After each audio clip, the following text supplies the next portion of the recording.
Good morning दोस्तों, मैं सुनील कुमार हिंदी साहित्य ऑनलाइन संसार में आप लोगों का स्वागत करता हूं। आज एक बार फिर पुनः हम नए टॉपिक्स को लेकर के उपस्थित हैं।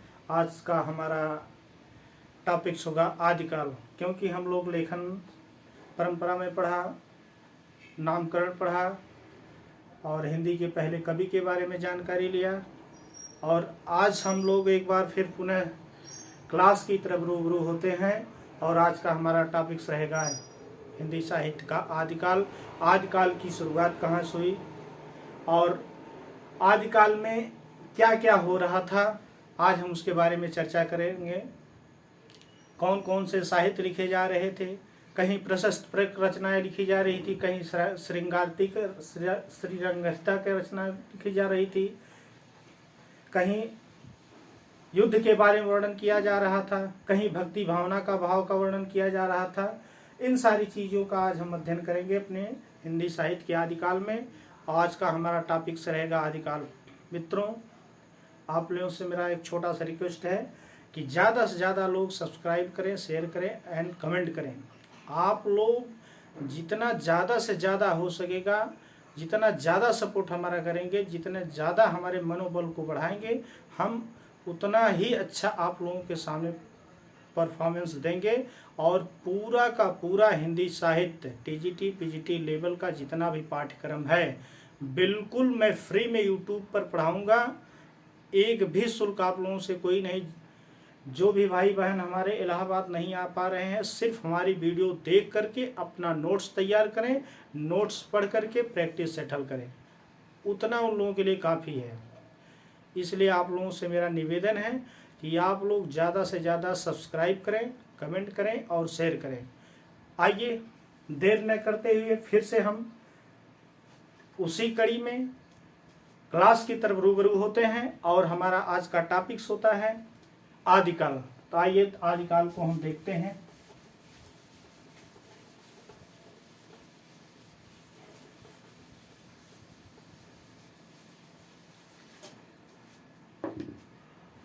आदिकाल के बारे में आज हम चर्चा करेंगे। आदिकाल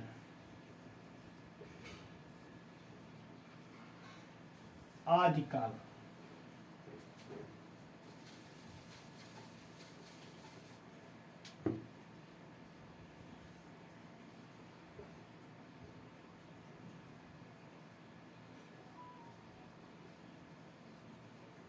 आदिकाल के बारे में हम चर्चा करेंगे कि आदिकाल कब से शुरू हुआ और आदिकाल काल में क्या क्या हुआ। कि इस आदिकाल में कहीं प्रशस्त रचनाएं हो रही थी, बढ़ा बढ़ा चढ़ा करके राजाओं का वर्णन किया जा रहा था। राजाश्रित कवि जो हैं राजाओं के दरबार में उनकी प्रशंसा कर रहे थे, विलासपूर्ण रचनाएं की जा रही थी, श्रृंगार परक रचनाएं की जा रही थी, तो कहीं रीत परक रचनाएं करी जा रही थी, कहीं युद्ध का वर्णन किया जा रहा था, तो कहीं भक्ति भाव का वर्णन किया जा रहा था। आइए हम इन्हीं सब बातों को हम आदिकाल में चर्चा करते हैं कि आदिकाल में क्या क्या है। अच्छा, आदिकाल का समय कब से कब माना था? आचार्य रामचंद्र शुक्ल ने 1050 विक्रम संवत से 1375 विक्रम संवत तक आदिकाल का समय माना है। और इन्होंने इसका आरंभ आचार्य रामचंद्र शुक्ल ने कहा था अपने हिंदी साहित्य के इतिहास में कि शायद आदिकाल का समय उस समय हमारे हिंदू साम्राज्य मतलब हिंदू के सबसे आखिरी सम्राट हर्षवर्धन के समय से, मतलब उस समय जब आदिकाल की शुरुआत हुई उस समय हमारे हिंदू समाज के आखिरी सम्राट हर्षवर्धन का समय चल रहा था। उसी समय से उनके हर्षवर्धन के समय से ही हमारा आदिकाल की शुरुआत हुई। आइए और इसका समय बताते हैं। आचार्य रामचंद्र शुक्ल ने राजा भोज का, इसका आरंभ जो है राजा भोज के समय से हमीर देव के बाद तक, राजा भोज के समय से लेकर के हमीर देव के बाद तक इन्होंने माना है। आइए देखते हैं।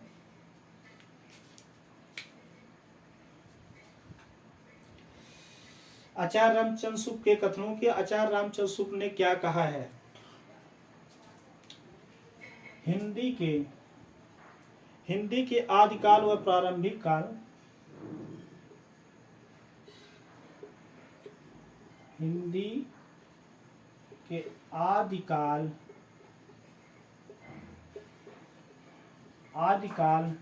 व प्रारंभिक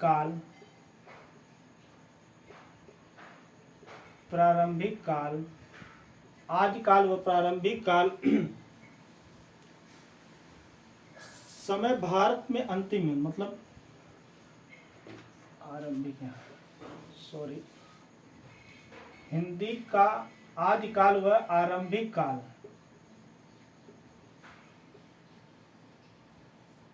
आरंभिक काल कब से माना जाता है? उस समय हिंदू के, मतलब हमारे हिंदू समाज के अंतिम सम्राट, हमारे हिंदू समाज के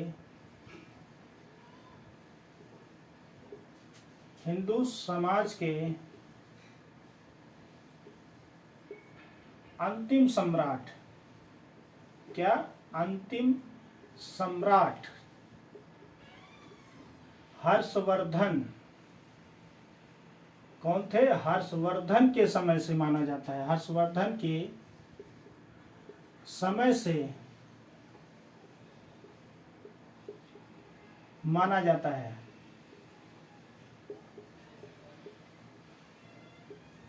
ऐसा कौन कहा?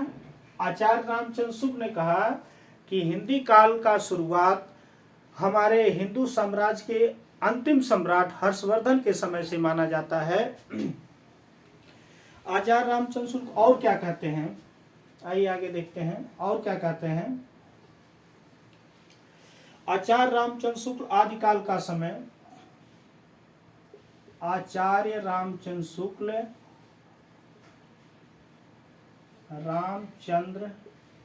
शुक्ल आदिकाल का समय, आदिकाल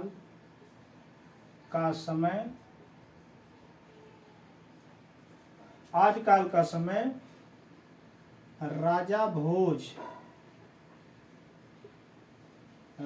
भोज के समय से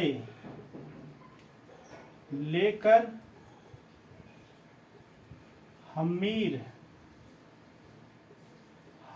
देव के बाद तक माना है। ऐसा कौन माना है? आचार्य रामचंद्र शुक्ल ने कहा कि आदिकाल का समय राजा भोज के समय से लेकर के हमीर देव के समय के बाद तक माना गया है। और इनकी समय सीमा कितना माना है आचार्य रामचंद्र शुक्ल ने? 1000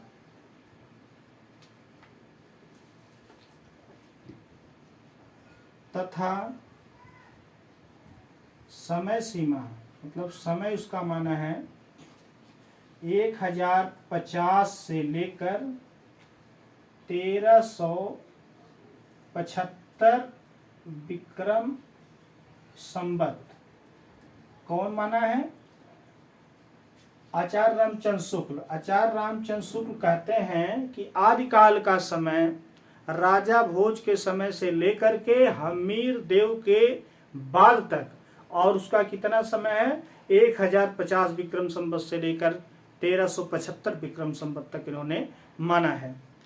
आइए आदिकाल का समय के बारे में चर्चा कर लेते हैं कि कौन कौन से विद्वान ने कितना समय माना है, आदिकाल का कब से शुरुआत माना है। तो आइए उसके बारे में देखते हैं।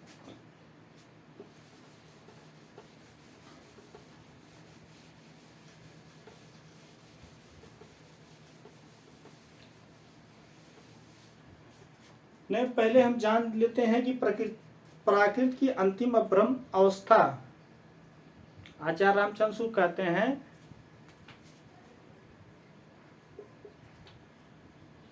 प्राकृतिक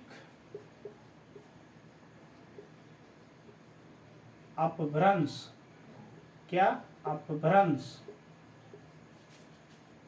की अंतिम अवस्था, क्या प्राकृतिक अपभ्रंश की अंतिम अवस्था से ही हिंदी साहित्य का आविर्भाव माना जाता है। अवस्था से ही हिंदी का आविर्भाव माना जाता है। आविर्भाव माना जाता है।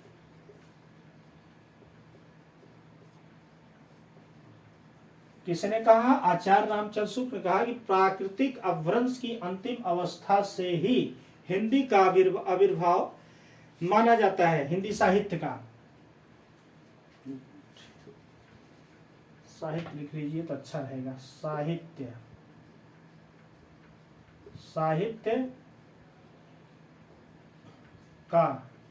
साहित्य का आविर्भाव माना जाता है। और इन्होंने क्या कहा? हिंदी साहित्य का आदिकाल, हिंदी साहित्य का आदिकाल और इन्होंने कहा इन्होंने कहा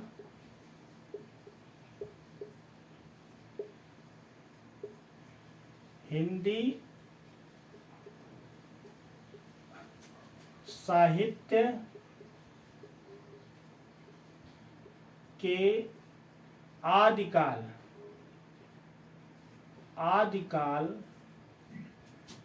का समय विक्रम संवत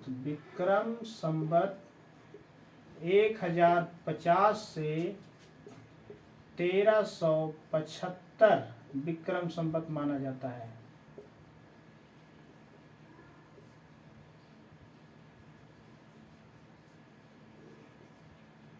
एक किसका मत है? आचार्य रामचंद्र शुक्ल का। और समय आपको बता ही दिए। उन्होंने कहा कि हमीर देव मतलब राजा भोज के समय से लेकर के हमीर देव के बाद तक इन्होंने माना है।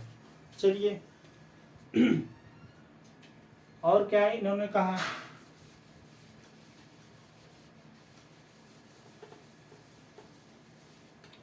और इन्होंने कहा कि राजाश्रित कवि चारण जिस प्रकार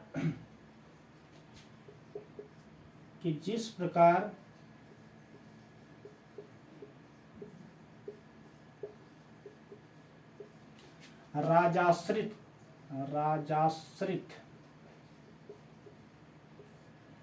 कवि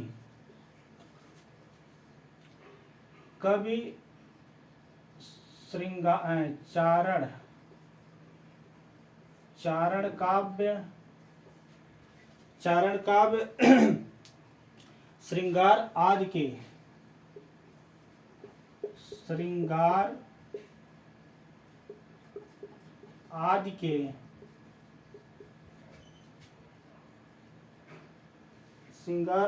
की रचना आदि की फुटकल रचनाएं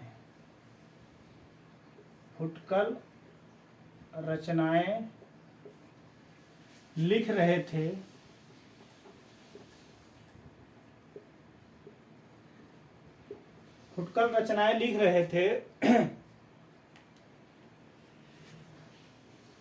तथा राजाओं को सुनाया करते थे। राजाओं को सुनाया करते थे।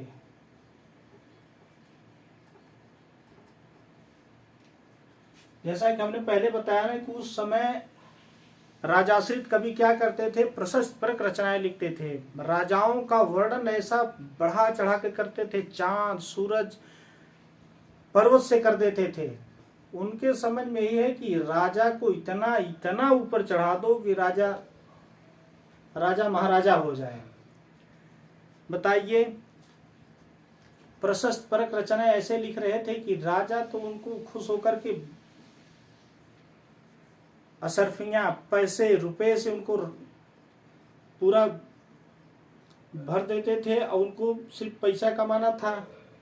जो कवि थे उनका भरण पोषण उनके राज दरबार से ही हो रहा था, इसलिए उनका काम था तुम चाहे तू चाहे जौन हुई है, हमें आपसे तो है बढ़ाई चढ़ाई गोल्डन करे खो, अगर ये बात तू चाहे जौन मर्जी करा, हमें पैसा से मतलब हो। आज के समय में आप लोग देख लें कि अभी किसी को अगर उसके बारे में सही बात कहो तो उसको बुरा लगता है, लेकिन अगर उसकी प्रशंसा कर दो तो कहेगा आपको बहुत अच्छा, भैया बहुत अच्छा है कि हमारे बारे में बहुत बढ़िया, चाहे तुम्हें 8-4 ठे गरियो देते हैं का से, लेकिन तुम्हें कहीं कि नहीं बहुत अच्छा हूँ। तो उसी प्रकार से उस समय हो रहा था। तो जो राजाश्रित कवि थे राजाओं का बढ़ा चढ़ा के वर्णन करते थे, उनकी खूब प्रशंसा करते थे, तो राजा खुश होकर उनको उसके बदले में रुपए पैसे धन दौलत जो भी होता था उनको प्रदान करते थे। तो उससे उनके परिवार का भरण पोषण होता था। यही आचार्य रामचंद्र शुक्ल ने कहा कि जिस प्रकार राजश्रित कवि चारण काव्य श्रृंगार आदि की फुटकर रचनाएं लिख रहे थे तथा राजाओं को सुनाया करते थे, उन्होंने कहा कि सुनाया करते थे, यही प्रबंध परंपरा रासों के नाम से जान पाई जाती। यही परंपरा रासों के नाम से जानी जाती है।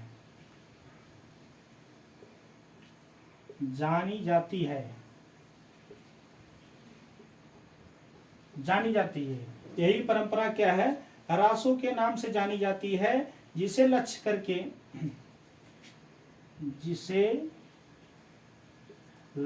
करके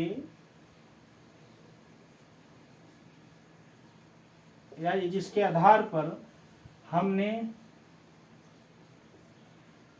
इस काल का नाम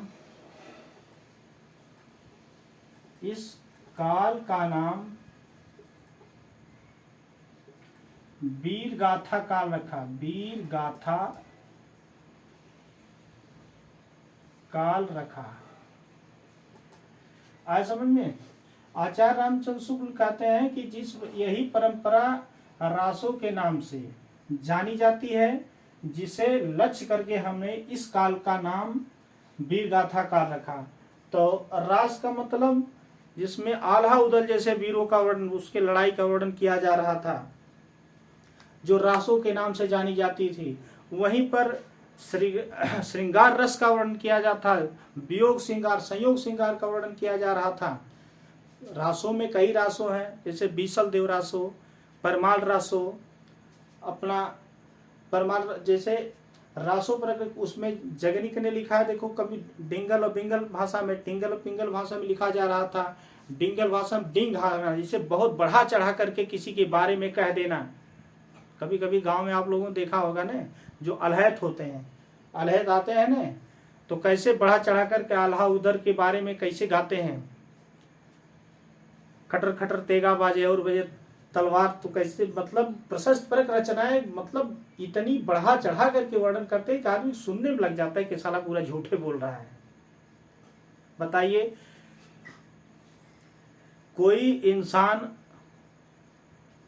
घोड़े से उड़ सकता है, लेकिन आल्हा में बताया गया है कि नहीं, घोड़े से उड़ता हुआ इतना तेज कि मानो जैसे हवा से बात कर रहा हो। तो इस प्रकार से रचनाएं हो रही थी कि जो इतना मतलब इतना डिंग मारते थे, इतनी बढ़ा चढ़ा के वर्णन करते थे। जो डिंगल भाषा, डिंगल मतलब डिंग भाषण, मतलब कि आदमी कहते हैं कि एक सरल भाषा में कि बहुत बहुत तो डिंगत हुआ, तो वही डिंग मतलब इतना बढ़ा चढ़ा करके कि जो एकदम झूठे साबित हो जाए कि इसको ये तो फालतू बकवास कर रहा है। लेकिन वैसी ही रचनाएं उस आदिकाल में रासो काव्य में हो रही थी। तो इसी से उन्होंने कहा कि जो बढ़ा चढ़ा के वर्णन किया जा रहा था, आचार्य रामचंद्र शुक्ल की यही परंपरा रासों के नाम से जानी जाती थी, जिसे लक्ष्य करके, जिसे हम मान करके देख करके इस काल का नाम क्या रख दिए, वीर गाथा काल। ये वीरों की गाथा का काल है। मतलब इस काल में वीरों का वर्णन हुआ है, इस काल में वीरों का ही वर्णन हुआ है, चाहे उस झूठे भयलुत्का से वीरों का वर्णन। इसलिए उसको लक्ष्य करके उन्होंने कहा कि इस काल का नाम हमने क्या रख दिया, वीर गाथा काल रख दिया। चलिए ठीक है, समझ में आ गया कि वीर गाथा का नाम उन्होंने क्यों रखा, क्योंकि उस काल में प्रशस्त परक रचनाएं हो रही थी। राजाश्रित कब राजाओं की बढ़ा चढ़ा कर वर्णन करते थे, उनकी प्रशस्ति का, उनके शौर्य का वर्णन करते थे, इसीलिए इस काल का नाम क्या पड़ा, वीर गाथा काल पड़ा। चलिए आगे देखते हैं। अब आइए अपभ्रंश नहीं, आदिकाल का अंतिम समय हम कहाँ से, कौन कौन से हमारे हिंदी साहित्यकार हैं जो है कि आदिकाल का अंतिम समय माने हैं, आइए उसके बारे में देखते हैं एक बार, इसके बाद फिर आगे बढ़ते हैं।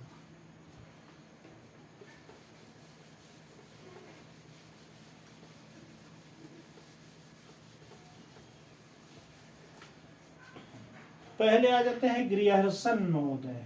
कौन, ग्रियर्सन महोदय।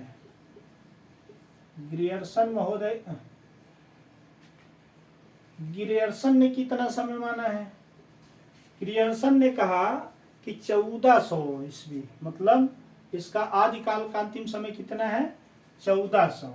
और आचार्य रामचंद्र शुक्ल कितना माने हैं, 1375। आचार्य रामचंद्र शुक्ल ने आदिकाल का अंतिम समय कितना माना है, 1375। और शुरू कब से माना है, 1050 विक्रम संवत से लेकर के 1375 विक्रम संवत उन्होंने आदिकाल का समय माना है। लेकिन ग्रियर्सन महोदय उसका अंतिम समय कितना मानते हैं, 1400 ईस्वी। 1400 ईस्वी ग्रियर्सन महोदय मानते हैं। दूसरे आ जाते हैं, अच्छा ईस्वी में, और रामचंद्र शुक्ल ईस्वी में कितना मानते हैं, रामचंद्र शुक्ल 1318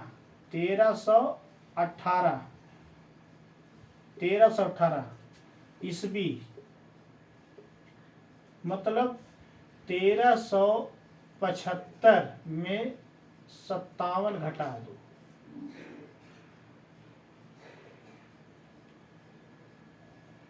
1318।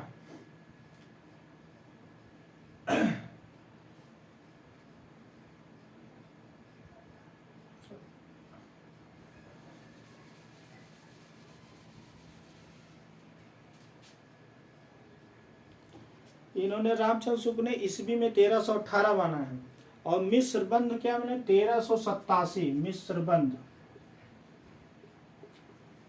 बंधुओं ने कितना माना है, 1387 ईस्वी मिस्र बंधु ने माना है। एक दूसरे तीसरे हो गए रमाशंकर शुक्ल रसाल। रमाशंकर शुक्ल रसाल,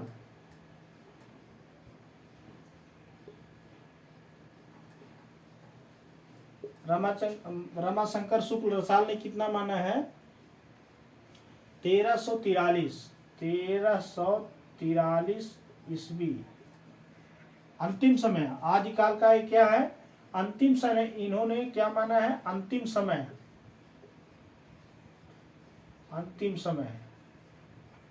आदिकाल का अंतिम समय इन्होंने इतना माना है।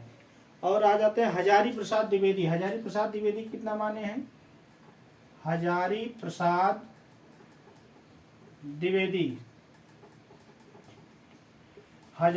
द्विवेदी ने भी कितना 1400 ईस्वी माना है। कितना, 1400 ईस्वी।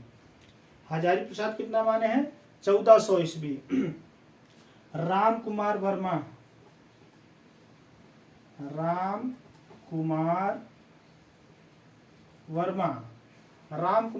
ने कितना माना है, 1320 ईस्वी। राम कुमार वर्मा ने 1320 ईस्वी माना है।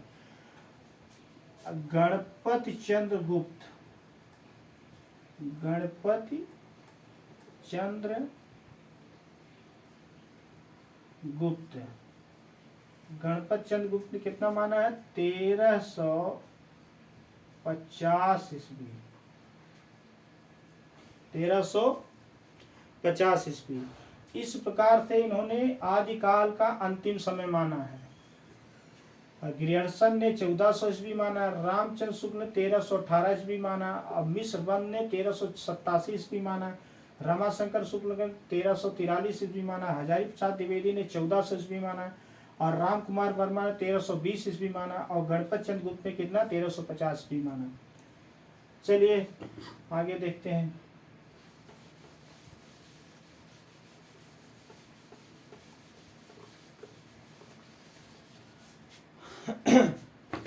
आदिकाल का नामकरण, मतलब आदिकाल का नामकरण किसने किसने किया, और आदिकाल का नाम किसने, कौन से साहित्यकार क्या नाम दिए, उसके बारे में हम जानते हैं कि आदिकाल का नाम किसी ने क्या दिया। पहले George Grierson, George Grierson, George Grierson ने क्या नाम दिया? चारण काल। क्या? चारण काल, जॉर्ज ग्रियर्सन ने चारण काल दिया। और मिश्रबंध ने क्या दिया? मिश्रबंध ने क्या दिया? प्रारंभिक काल, प्रारंभिक काल। मिश्रबंध ने क्या नाम दिया? प्रारंभिक काल। और रामचंद्र शुक्ल वीरगाथा काल, रामचंद्र शुक्ल वीरगाथा काल, वीरगाथा काल, यहाँ लिख लेना।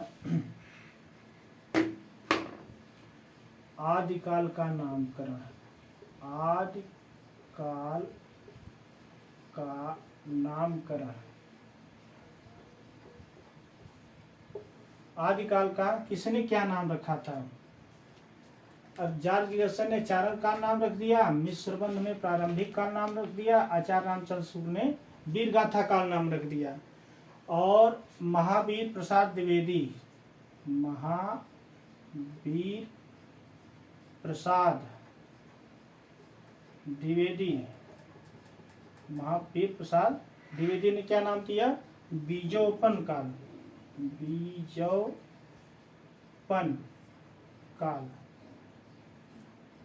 महावीर प्रसाद ने क्या नाम रख दिया? बीजोपन काल।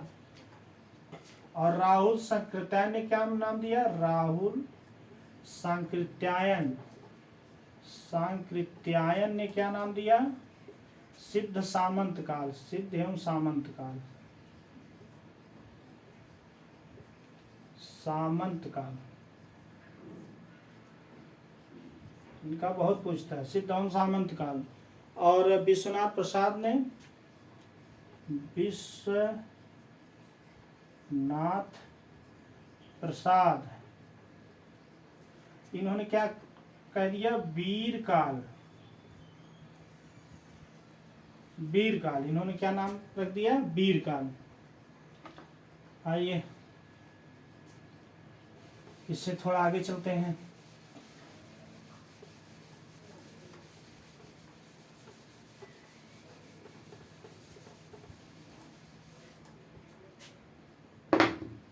मोहन अवस्थी, मोहन अवस्थी एक है साहित्यकार। अवस्थी ने क्या? आधार काल, क्या नाम रखा? आधार काल। मोहन अवस्थी ने क्या कह दिया? आधार काल। श्याम सुंदर दास क्या कहे? श्याम सुंदर दास ने क्या कहा? वीर गाथा युग। क्या कहा? वीर गाथा युग। श्याम सुंदर दास ने क्या कह दिया? वीर गाथा युग। किसको? आदिकाल को। सुमन राजे, एक अपनी साहित्यकारा है सुमन राजे। सुमन राजे ने क्या कह दिया, इन्होंने सुमन राजे ने आधार कार्ड, इन्होंने भी क्या कहा, आधार कार्ड। और एक है कविकुल श्रेष्ठ, कविकुल श्रेष्ठ ने इन्होंने कहा अंधकाल, क्या नाम दिया, अंधकाल।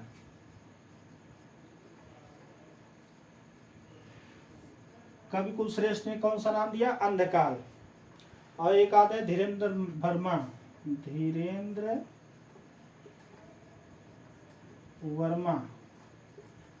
वर्मा अपभ्रंश काल, क्या, अपभ्रंश काल। धीरेन्द्र वर्मा ने कौन सा नाम दिया, अपभ्रंश काल। चलिए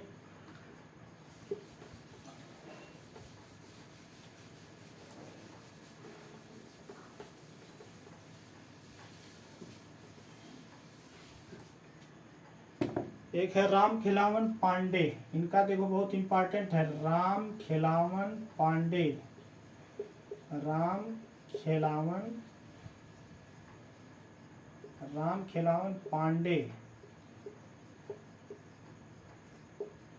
इन्होंने क्या नाम दिया, प्रवर्तन काल।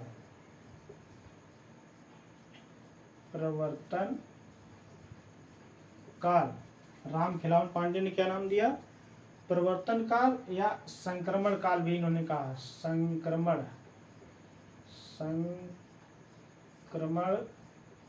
काल। इम्पॉर्टेंट है, पूछ लिया कि आदिकाल का नाम किसने प्रवर्तन या संक्रमण काल कहा या संक्रमण काल कह दिया, तो किसका नाम बताएंगे, राम खिलावन पांडे का। अच्छा, आगे गणपत चंद्र गुप्त,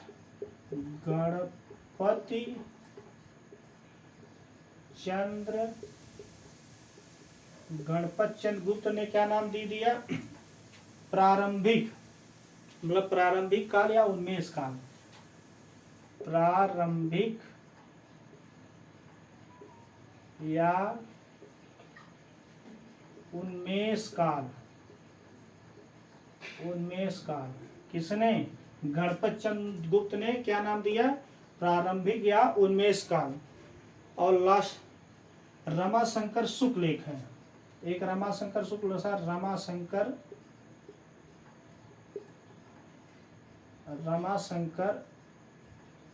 शुक्ल कौन है, रमाशंकर शुक्ल ने क्या कहा, सैसो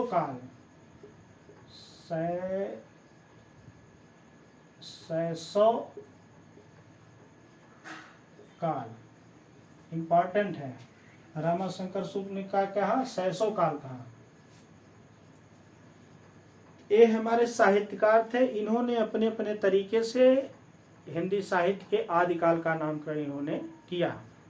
चलिए आगे देखते हैं।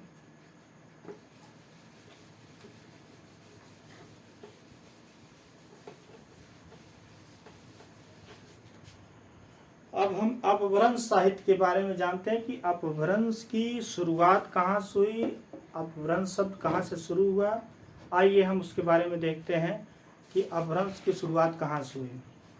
अब हेडिंग डालते हैं, अपभ्रंश साहित्य, क्या, अपभ्रंश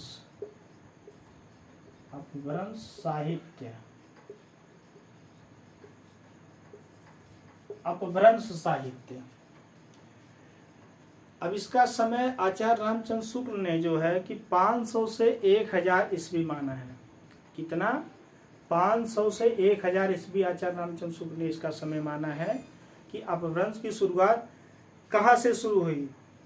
इसका उल्लेख कहाँ मिलता है हमके, अपभ्रंश का उल्लेख हमको कहाँ मिलता है, ये धारसेन द्वितीय के शिलालेख से हमको इसका मालूम पड़ता है कि अपभ्रंश की शुरुआत कहाँ से हुई है।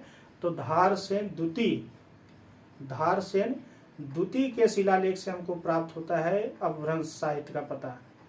तो आइए देखते हैं। उन्होंने अपने पिता के विषय में कहा है, धारसेन द्वितीय ने कहा कि अपभ्रंश न अपभ्रंश कोई नहीं लिखा है, हमारे पिता ने लिखा है। हमारे पिता मतलब कि सभी भाषाओं के जानने वाले थे, वो सभी भाषाओं के बारे में जानकारी रखते थे। उन्होंने कहा कि अपभ्रंश जो है लिखा है ये हमारे पिता के द्वारा लिखा गया है और उन्हीं के शिलालेख से हिंदी साहित्य का अपभ्रंश की शुरुआत आचार्य रामचंद्र शुक्ल ने माना है। तो आइए देखते हैं अपभ्रंश साहित्य के बारे में। आप रामचंद्र शुक्ल ने बताया, रामचंद्र शुक्ल ने इसका समय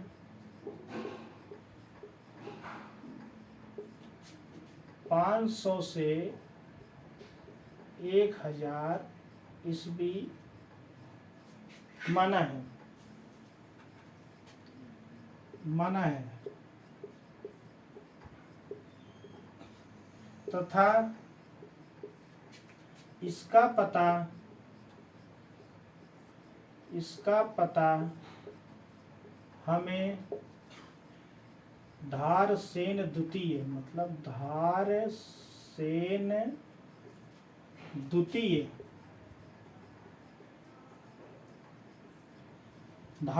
द्वितीय के शिलालेख से मिलता है। द्वितीय के शिलालेख से मिलता है। किसका? अपभ्रंश का पता हमको कहाँ से मिलता है? धारसेन द्वितीय के शिलालेख से हमको अपभ्रंश साहित्य का पता लगता है। इन्होंने अपने पिता के बारे में बताया। इन्होंने अपने पिता के बारे में बताया। पिता के बारे में बताया किसने? धारसेन द्वितीय ने। इन्होंने अपने पिता के बारे में बताया कि यह विषय में लिखा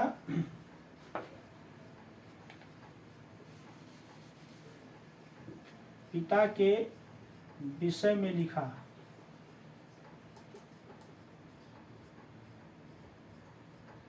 इन्होंने अपने पिता के विषय में लिखा है।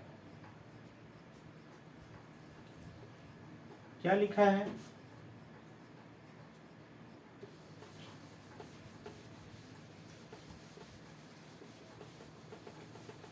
इन्होंने अपने पिता के विषय में क्या लिखा है कि हमारे पिता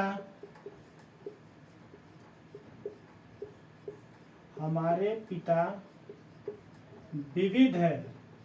क्या विविध है? भाषाओं के मर्मज्ञ थे। भाषाओं के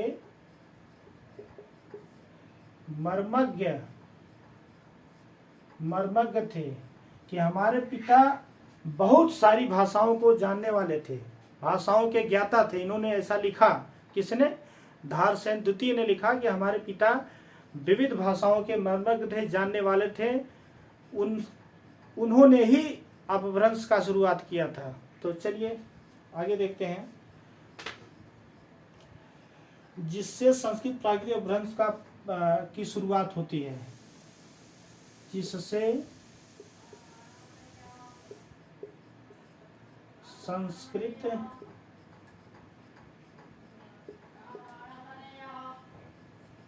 प्राकृतिक अपभ्रंश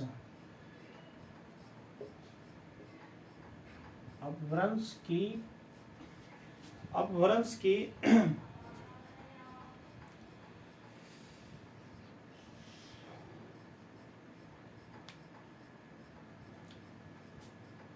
हमारे पिता विविध भाषाओं के मर्मज्ञ थे, जिससे संस्कृत प्राकृतिक अपभ्रंश प्रमुख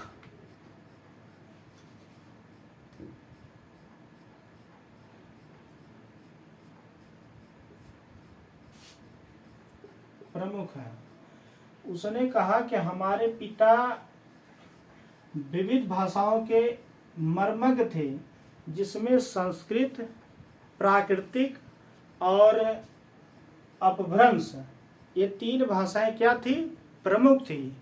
ऐसा उन्होंने कहा। धारसेन द्वितीय ने कहा कि हमारे पिता विविध भाषाओं के मर्मज्ञ थे, जानने वाले थे, जिसमें से प्राकृतिक, संस्कृत और भ्रंश, ये 3 भाषाएं क्या थी? मुख्य थी। अच्छा, चलिए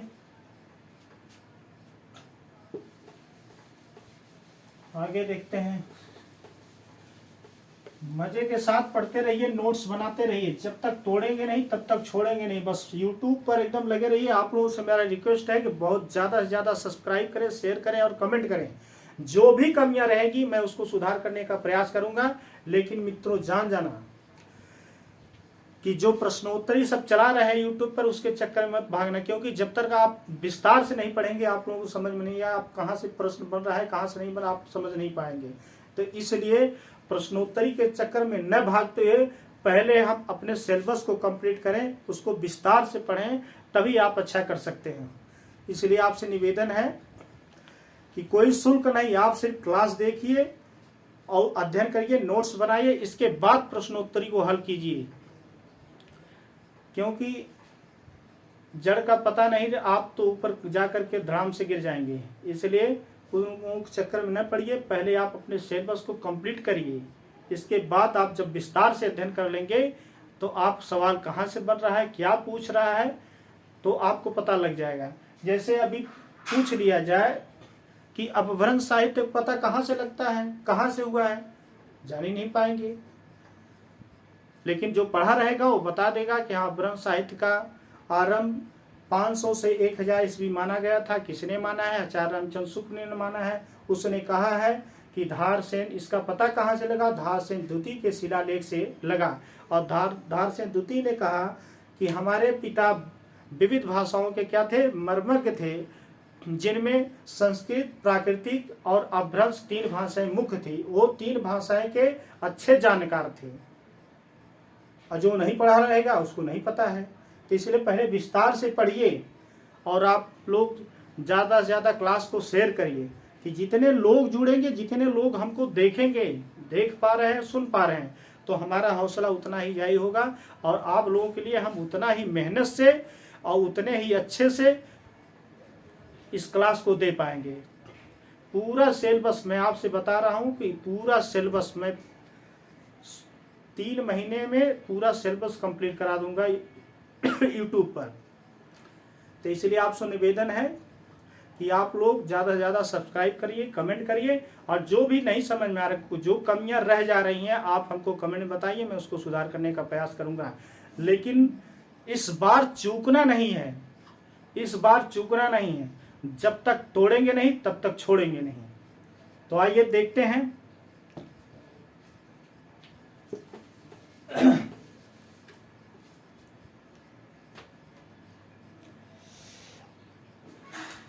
अगर संस्कृत साहित्य में अपभ्रंश प्रयोग करता, मतलब अगर संस्कृत साहित्य में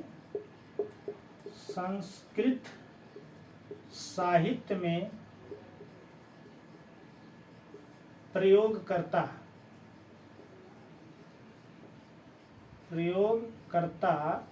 अगर संस्कृत साहित्य में प्रयोग करता, खोज करते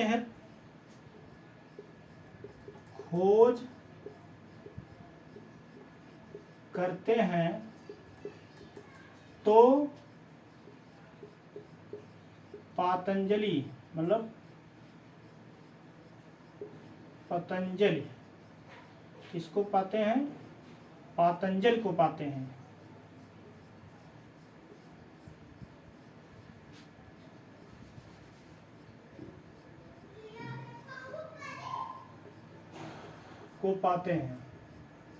उसने कहा कि अगर संस्कृत साहित्य में प्रयोग करता, खोज करते हैं, तो किसको पाते हैं?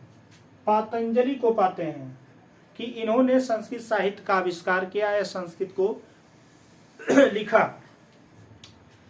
अपभ्रंश के सभी साहित्यकारों ने हिंदी पूर्व पीठ का स्वीकार किया।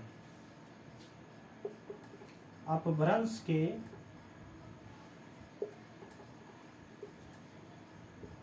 सभी साहित्यकारों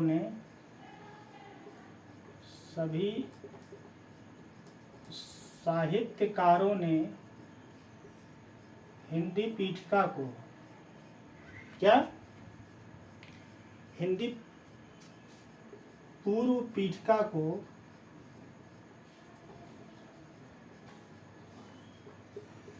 स्वीकार किया।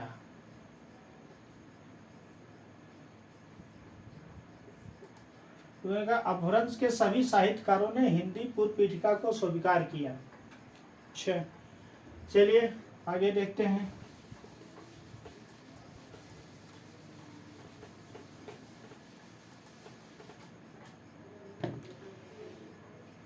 अपभ्रंश के सभी साहित्यकार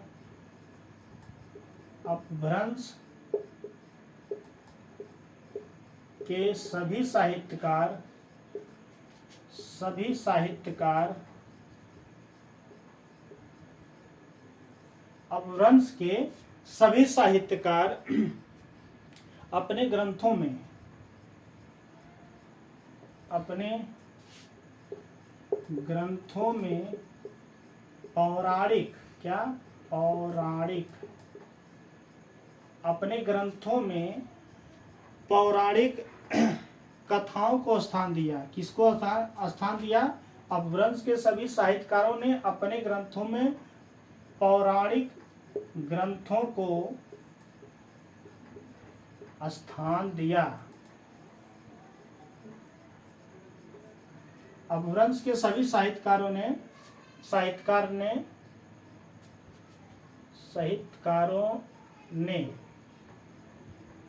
अपभ्रंश के सभी साहित्यकारों ने अपने ग्रंथों में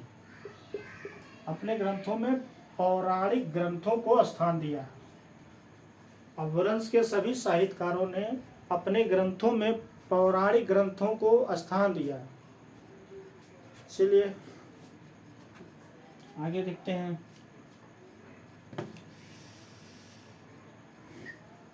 इसमें प्रमुख रूप से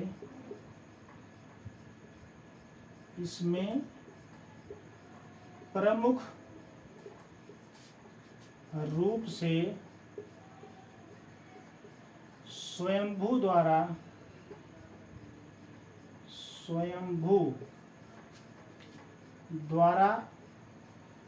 रचित पौमचर्यु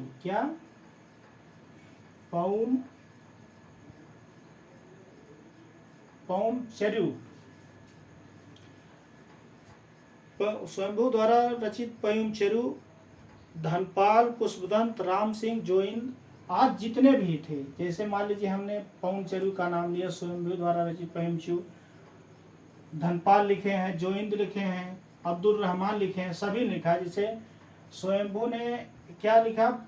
पौमचर्यु में किसकी रचना है? भगवान श्री राम के जीवन गाथा को इन्होंने क्या लिखा था? आदिकाल में भी जैसे रामचरितमानस से पहले भी जैसे रामचरितमानस लिखा गया, उससे भक्ति काल, इसके आदिकाल में जो है कि स्वयंभू द्वारा लिखा गया था क्या? पौमचर्यु, जिसमें भगवान श्री राम का वर्णन हुआ था, उनकी गाथाओं का वर्णन हुआ था। तो इसमें प्रमुख रूप से स्वयंभू द्वारा रचित पौमचर्यु मिलता है।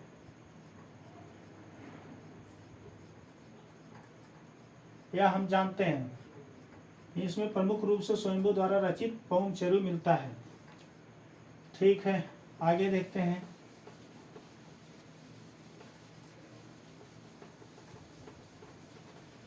सभी साहित्यकार, जितने अपभ्रंश के साहित्यकार थे, सभी ने अपनी रचनाओं में पौराणिक कथाओं का वर्णन किया है। किसका? पौराणिक कथाओं का वर्णन किया है सभी साहित्यकारों ने। अब आइए जानते हैं स्वयंभू के बारे में। जान लेते हैं कि स्वयंभू का समय 8वीं शताब्दी, कितना? 8वीं शताब्दी। स्वयंभू ने ही किसकी रचना की थी? पौमचर्यु की रचना की थी। तो स्वयंभू के बारे में आइए जान लेते हैं थोड़ा सा कि स्वयंभू का जन्म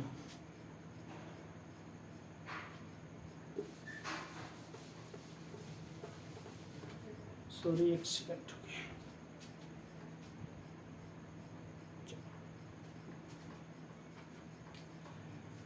स्वयंभू, स्वयंभू कौन है? स्वयंभू। और इनका समय कितना है? 8वीं शताब्दी। 8वीं शताब्दी। किसका? स्वयंभू का। इनका जन्म,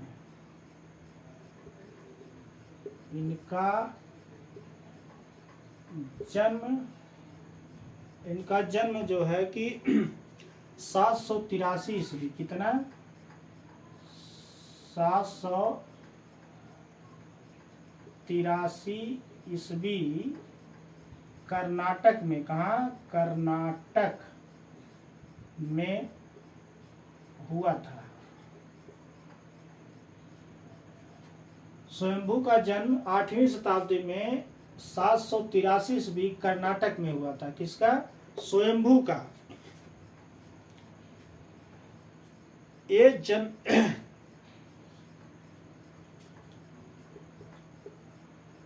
जन्मना ब्राह्मण थे। ये जन्मना ब्राह्मण थे। किस कुल में जन्म लिए थे? जन्म से ही जन्मना ब्राह्मण थे, मतलब कोई बनावटी ब्राह्मण नहीं। जन्म से ही कौन थे? पंडित थे, ब्राह्मण थे। आगे चलकर इन्होंने क्या किए? आगे चलकर इन्होंने जैन धर्म को ग्रहण कर लिया। क्या कर लिया?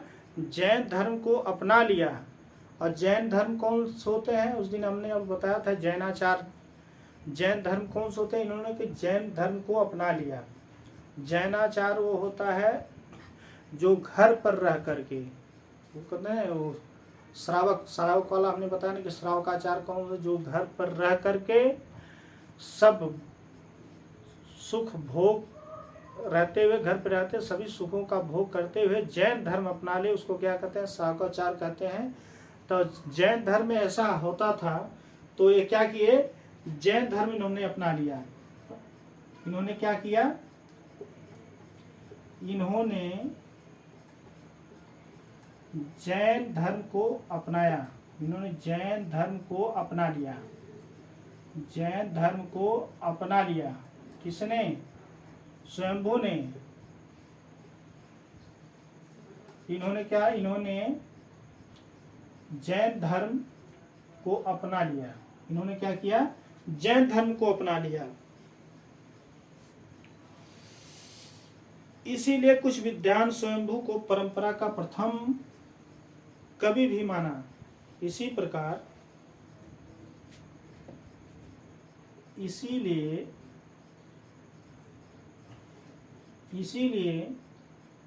सभी ने इनको परंपरा का पहला कवि भी माना। क्या? परंपरा का पहला कवि भी माना। कवि भी माना। इसी से सभी ने इनको परंपरा का पहला कवि भी माना। स्वयंभू 8वीं शताब्दी में, स्वयंभू का जन्म 8वीं शताब्दी में सन 783 ईस्वी में कर्नाटक में हुआ था। ये जन्मना ब्राह्मण थे और बाद में चलकर इन्होंने क्या किया? जैन धर्म में जो है कि जैन धर्म को ग्रहण कर लिए, जैन धर्म में दीक्षित हो गए। इसीलिए सभी ने इनको परंपरा का पहला कवि भी माना। ठीक, आगे देखते हैं।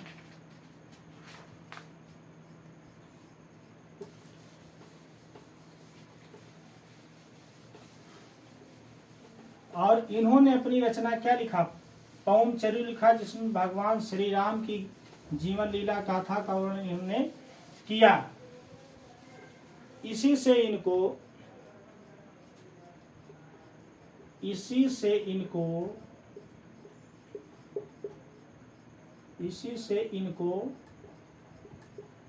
अपभ्रंश का वाल्मीकि भी कहा जाता है। क्या?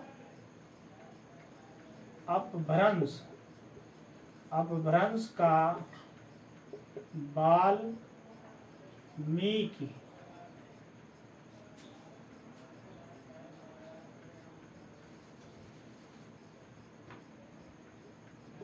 अपभ्रंश का वाल्मीकि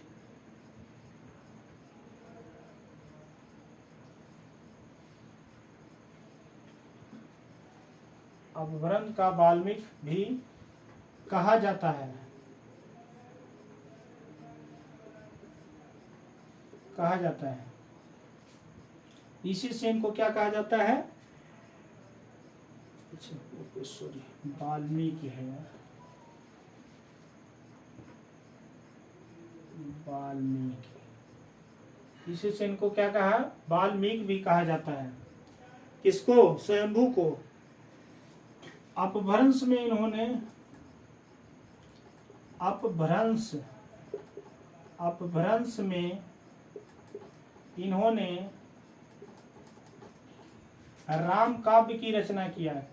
कौन सी? राम काव्य की रचना किया। कौन सी रचना किया? पौंचर्यु। अपभ्रंश में इन्होंने क्या किया? अपभ्रंश में इन्होंने राम काव्य की रचना किया, और राम काव्य की रचना करने के लिए इनको वाल्मीकि उपाधि मिली। मतलब अपभ्रंश में इन्होंने राम काव्य की रचना किया, इसीलिए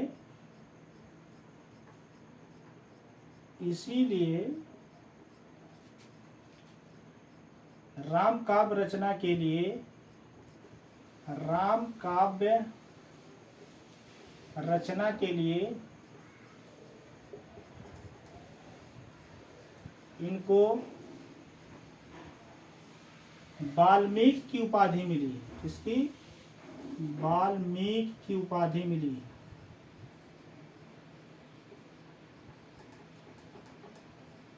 उपाधि मिली किसको? स्वयंभू को। इसीलिए इनको क्या हुआ?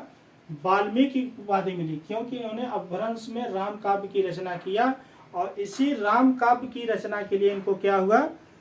वाल्मीकि की उपाधि प्राप्त हुई। और आगे देखिए,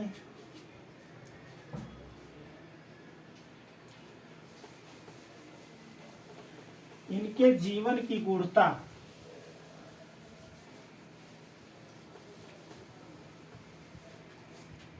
इनके जीवन की गूढ़ता को जान व पढ़कर, इनके जीवन की गूढ़ता को जानकर व पढ़कर, इनकी जीवन की गूढ़ता को जानकर व पढ़ कर के भोला शंकर व्यास ने, भोला शंकर व्यास ने, भोला शंकर व्यास ने इनको क्या कहा? भोला शंकर व्यास ने इनको कालिदास कहा। क्या कहा? कालिदास कहा। अब यहां से कितने सवाल बन जा रहे हैं? ये स्वयंभू को अपभ्रंश का वाल्मीकि कहा जाता है। पूछ लिया जाए अपभ्रंश का वाल्मीकि किसे कहा जाता है? स्वयंभू को कहा जाता है। अपभ्रंश का स्वयंभू को कालिदास किसने कहा? भोला शंकर व्यास ने कहा। तो इसमें 2 सवाल मिल जाते हैं। इस प्रकार से जब आप विस्तार से पढ़ेंगे तभी आप अच्छा कर पाएंगे। जब विस्तार से आप लोगों को जानकारी नहीं होगी तो आप शार्ट में नहीं पढ़ सकते। तो मित्रों, बस आज की क्लास में बस इतना ही। नेक्स्ट क्लास में फिर हम फिर से चर्चा करेंगे। इसलिए बाकी आप लोगों से निवेदन है कि आप लोग ज़्यादा से ज़्यादा सब्सक्राइब करें, शेयर करें, कमेंट करें। अगर कोई दिक्कत समझ में आ रही है तो आप हमको कमेंट में बेधड़क बता सकते हैं। मैं उस चीज़ में सुधार करूंगा।